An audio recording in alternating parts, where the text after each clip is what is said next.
Depois olhei e eis que no firmamento que estava por cima da cabeça dos querubins apareceu sobre eles como uma pedra de safira, como o aspecto da semelhança de um trono, e falou ao homem vestido de linho, dizendo: vai por entre as rodas até debaixo do querubim, e enche as tuas mãos de brasas acesas, e dentre os querubins, e espalha sobre a cidade.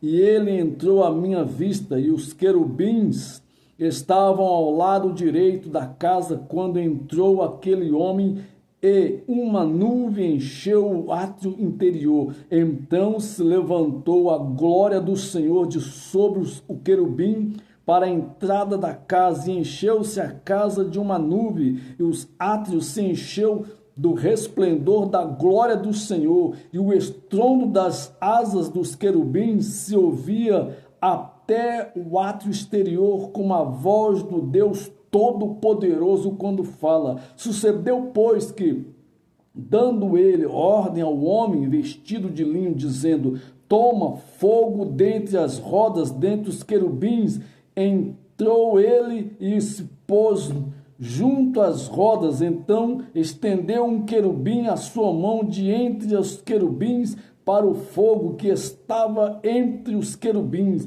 e tirou e os pôs nas mãos dos que estavam vestidos de linho, o qual o tornou e saiu.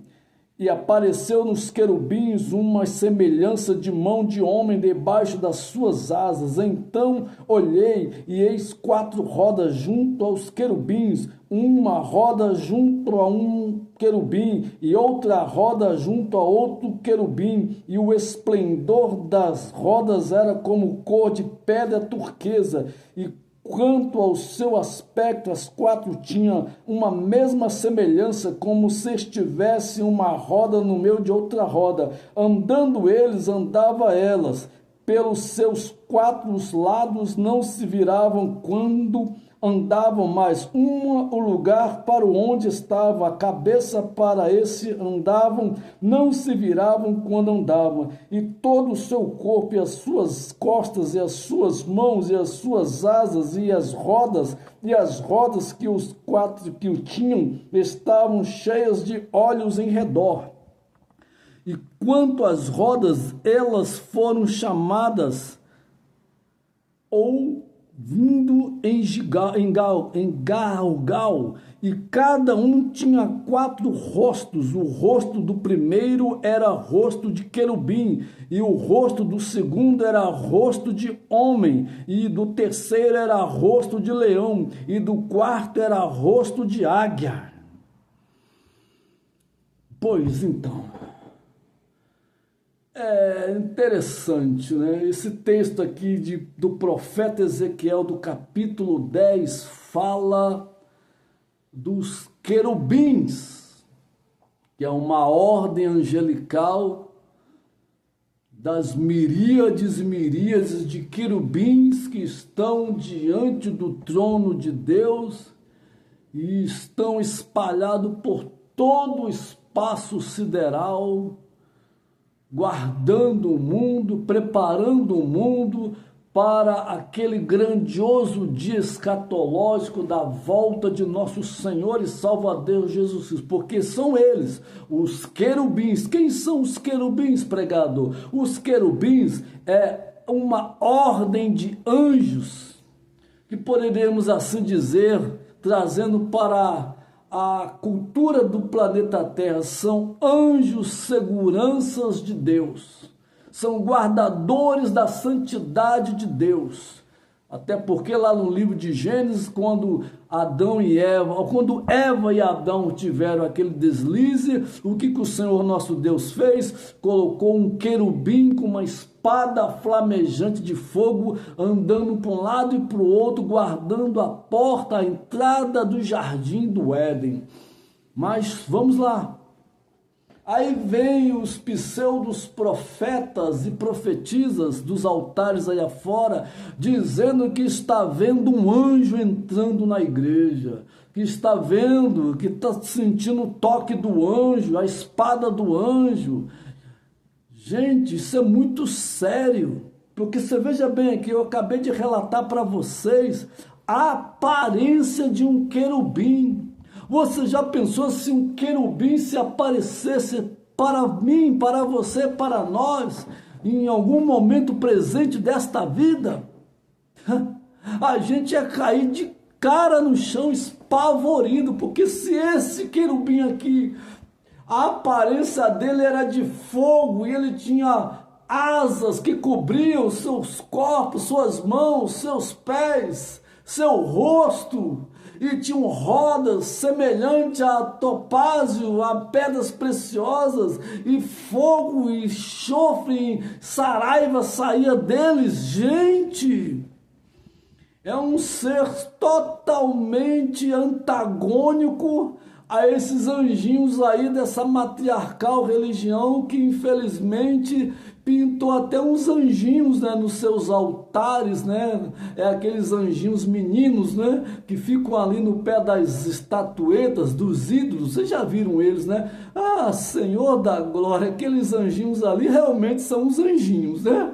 Porque se for relatar a presença de um querubim, meu Deus. João, na ilha de Pátimo, o anjo apareceu para ele, não se sabe que ordem foi desse anjo, se foi de um querubim, se foi um serafim ou se foi da ordem dos arcanjos. O livro fala que foi um anjo. E quando João viu o anjo, ele caiu prostrado de frente. Pá! Não foi de costa não, porque a turma do cai-cai aí só cai de costa, né? É complicado isso aí. Porque na Bíblia fala que todos aqueles que tiveram um encontro real com Deus, com aparências angelicais, eles caíram para frente por causa da unção, do poder e da glória de Deus. É suspeito isso, né? Mas tudo bem, tá todo mundo querendo cair do poder de Deus, então que caia, mas que caia para frente, tá ok?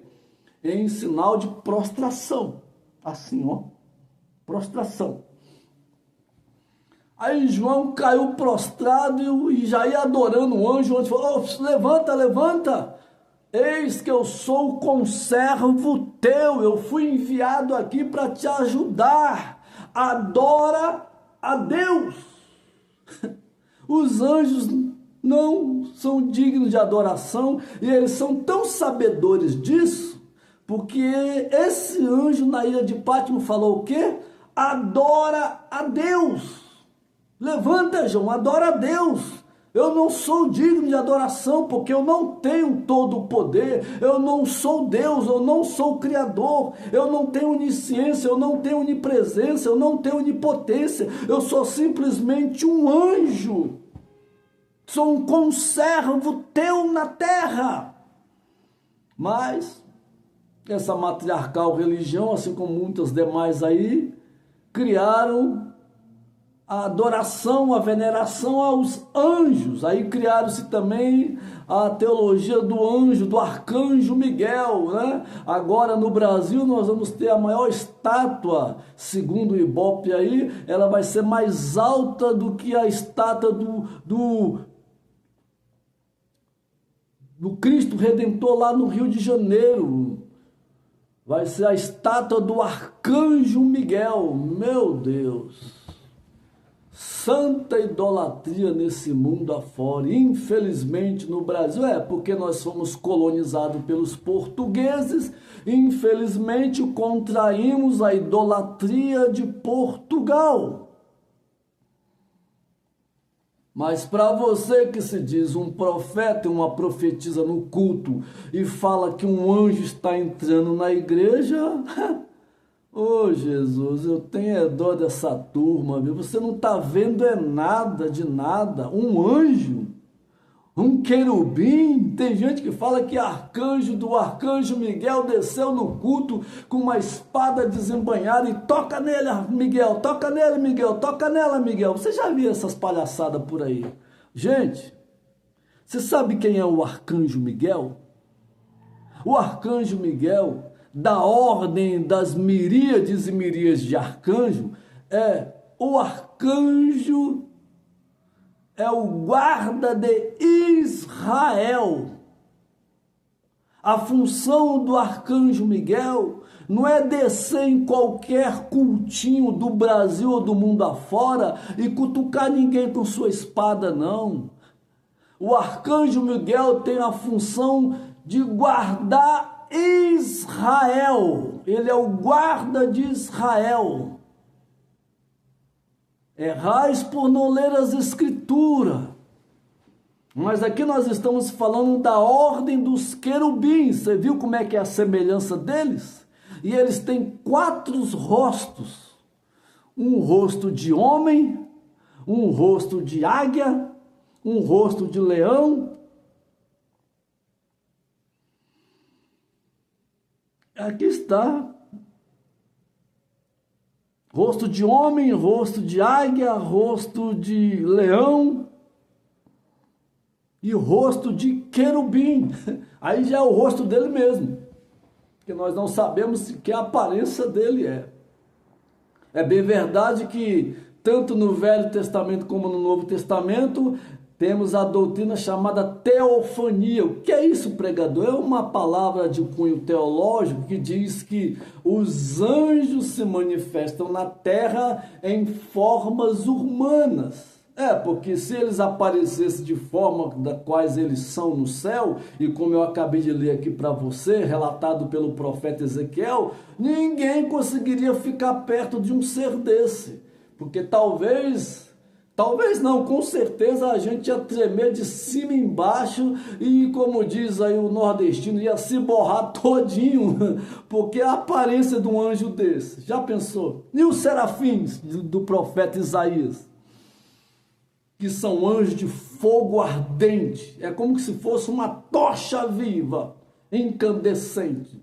É como se você olhasse com um tição de fogo flamejante. É os serafins, são anjos de fogo.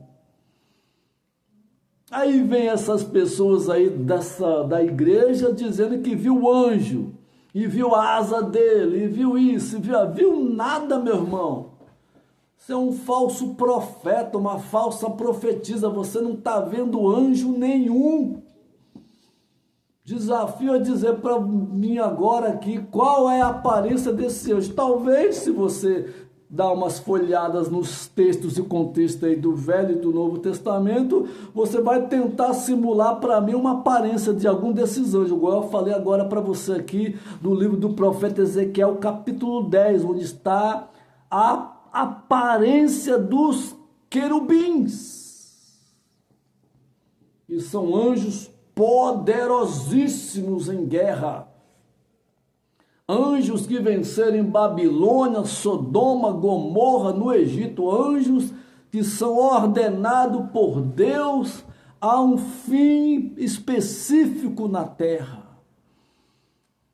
Por isso que esse mundo não está tão tenebroso, irmãos, porque tem querubins, serafins, trabalhando aí diuturnamente, que nós não conseguimos ver com os nossos olhos carnais, mas com certeza se nossos olhos espirituais fossem abertos, e nós viríamos as ações desses anjos cortando laços e laços pelo mundo afora. Mas aqui está, para você que nunca ouviu falar de um querubim ou de uma semelhança, está aqui, Ezequiel capítulo 10, verso 2 ao verso 14. Deus te abençoe.